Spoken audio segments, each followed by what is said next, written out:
देखो question number 3 में दिया है कि if tangent P A and P B from a point P to a circle with centre O R inclined to each other at angle of 80 degree then angle P O के is equal to. देखो तो इसमें दिया है कि if tangent P A and P B, पहले एक हम लोग सर्कल ड्रॉ करते हैं।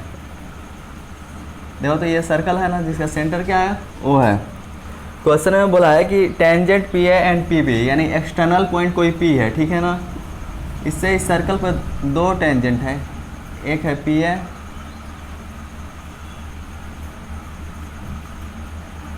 एक पी ए और दूसरा टेंजेंट पी बी।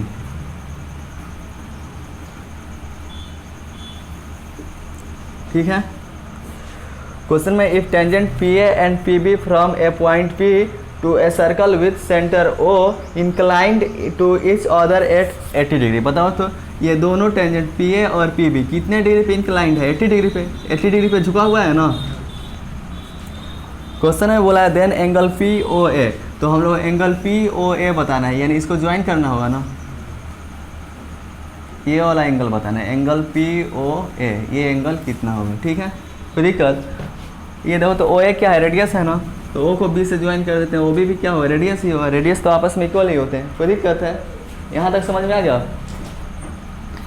तो देखो एंगल पी ओ ए बताना है। ये देखो तो ए ओ बी पी कितने साइड है इसमें, 1 2 3 4 साइड है ना। तो ये क्या कहलाएंगे, क्वाड्रिलेटरल, ये क्वाड्रिलेटरल कहलाएंगे। और क्वाड्रिलेटरल के जो 4 एंगल होते हैं, 4 एंगल का सम कितना होता है, 360। ये ऑब्जेक्टिव क्वेश्चन है, ठीक है ना। तो देखो ये ओ ए क्या है, रेडियस है, ए पी क्या है, टेंजेंट है। तो रेडियस टेंजेंट पे परपेंडिकुलर, ये रेडियस टेंजेंट पे परपेंडिकुलर, यानी ये भी 90 ये भी 90 और ये टोटल एंगल कितना है, 80 डिग्री। ठीक है। तो देखो इन चारों जो 4 एंगल है, 4 एंगल का सम 360 होगा। तो 90 ये एंगल प्लस ये 90, ठीक है ना, प्लस ये 80 और ये टोटल एंगल क्वाड्रिलेटरल में, ये total angle A O B, angle A O B total कितना हो गया 360। इसको ऐड करेंगे कितना होगा, 90 90 180, 180 में 80 ऐड करेंगे 260 plus angle A O B equal to 360। 260 right side जाएगा तो ये हो गया 360 माइनस 260, ठीक है ना। तो angle A O B equal to 360 में से 260 गया 100। देखो तो ये हम लोगों को ये वाला एंगल, एंगल पी ओ ए, ये वाला एंगल बताना है ना, ये हाफ एंगल बताना है ना। और ये टोटल एंगल कितना आया है 100 डिग्री। तो ये हाफ एंगल कितना होगा, ये देखो तो ये टोटल 100 है, तो ये हाफ कितना होगा, 50 नहीं होगा, 100 को हाफ कर दो तो लिख देंगे angle A O B equal to क्या लिख सकते हो, एंगल ए ओ पी या angle P O A plus angle P O B लिख सकते हो ना। चलो ये angle P O A equal to कितना हो जाएगा, 100/2, कितना गया 50 degree. Option A, option A सही है, ठीक है ना। लेकिन ये ऑब्जेक्टिव के लिए आएगा तब ना ऐसे बनाओगे, ठीक है ना। और सॉल्व करने के लिए दे दिया 2-3 नंबर में, तो कैसे सॉल्व होगा वो देख लो। देखो तो ये ओ ए क्या है, रेडियस है, ओ बी भी रेडियस है। हम लोग जानते हैं रेडियस टेंजेंट पे परपेंडिकुलर होता है, तो लिखेंगे we know that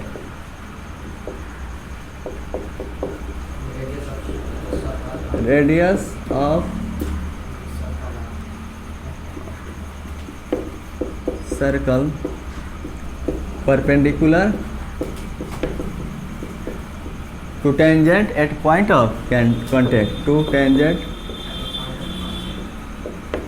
at point of contact,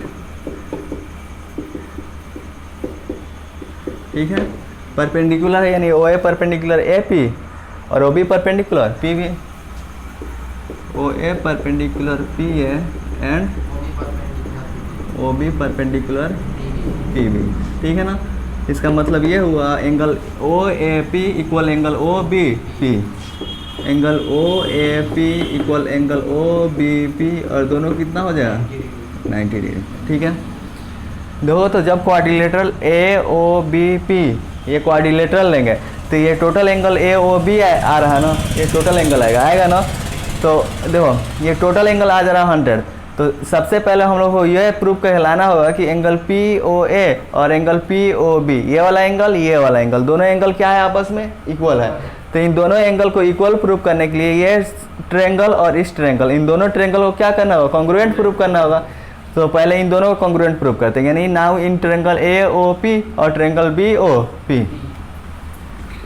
तो लिखेंगे in triangle A O P and triangle B O P. इन दोनों ट्रायंगल में देखो, ट्रायंगल ए ओ पी का ओ ए और बी ओ पी का ओ बी आपस में क्या होंगे, इक्वल होंगे। O A equal to O B, reason radii of the same circle के रेडियस इक्वल होते हैं।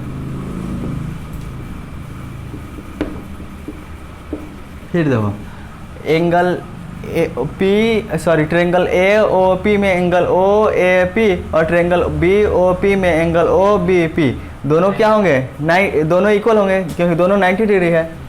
तो लिख दें angle O A P equal to angle O B P, ये 90। रीजन जानते हो, ये जो रेडियस होते हैं टेंजेंट पे क्या होते हैं, परपेंडिकुलर होते हैं। ऊपर लिख चुके हैं, यहाँ लिखना जरूरी नहीं।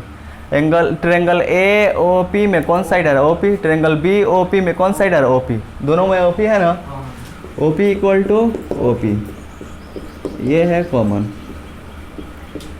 किसी भी दो ट्रायंगल के दो साइड और एक एंगल इक्वल आ जाता है तो दोनों क्या होते हैं, कॉन्ग्रुएंट। यानी ट्रायंगल ए ओ पी और बी ओ पी कॉन्ग्रुएंट हो गए। Triangle A O P congruent होगा ट्रायंगल बी ओ पी के। रीजन बताओ, दो साइड और एक एंगल, तो एस ए एस कॉन्ग्रुएंसी से। और जब दो ट्रायंगल कॉन्ग्रुएंट हो जाते हैं तो उनके बचे हुए पार्ट भी equal.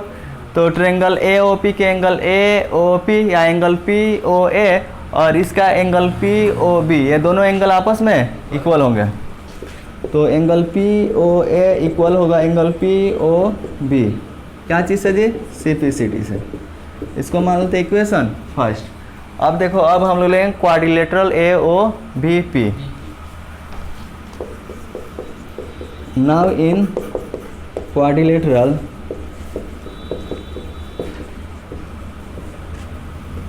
A O B P, quadrilateral A O B में इसके 4 एंगल का सम कितना हो जाएगा, 360। तो angle O A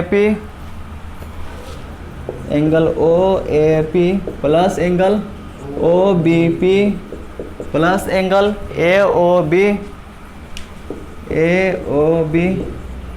plus angle A P B equal to 360। Angle O A P बताओ 90, ओ बी पी 90। ये वाला एंगल ए ओ बी नहीं दिया है, ए पी बी 80 है ना, A P B equal to 360। इनको ऐड करेंगे कितना हुआ, 260। Angle A O B plus ये 260 इक्वल टू 360। 260 राइट साइड जाएगा तो क्या होगा, minus A O B equal to 360 minus 260। Angle A O B equal to 360 में 260 सब्ट्रैक्ट हो गया, कितना आ गया, 100। ये बताओ, तो ये total angle A O B, ये टोटल एंगल है ना, तो इस टोटल एंगल को क्या लिख सकते हैं, angle P O A plus angle P O B. ये एंगल जोड़े ऐड करेंगे तो एंगल ए ओ बी के इक्वल नहीं आएगा। तो angle P O A plus angle P O B add कर देंगे तो एंगल ए ओ बी के इक्वल आ जाएगा, आएगा ना, इक्वल टू 100 है तो 100। हमको कौन सा एंगल निकालना है, एंगल पी ओ ए ना, तो एंगल पी ओ ए रहने देते हैं। एंगल पी ओ बी किसके इक्वल है, angle P O B. Angle P O B angle P O A के इक्वल है, तो पी ओ बी के पास पी ओ ए लिख सकते हैं। तो angle P O A equal to 100। ये कहाँ से लिखे हैं, from first. One angle P O A add करेंगे तो कितना हो जाएगा, 2 angle P O A equal to 100। 2 multiply में दूसरे साइड जाएगा तो angle P O A equal to 100/2। 2 से कितना बार में कट गया, 50। तो angle P O A equal to आ गया 50 डिग्री। यही ना बताना था, कोई दिक्कत है इसमें।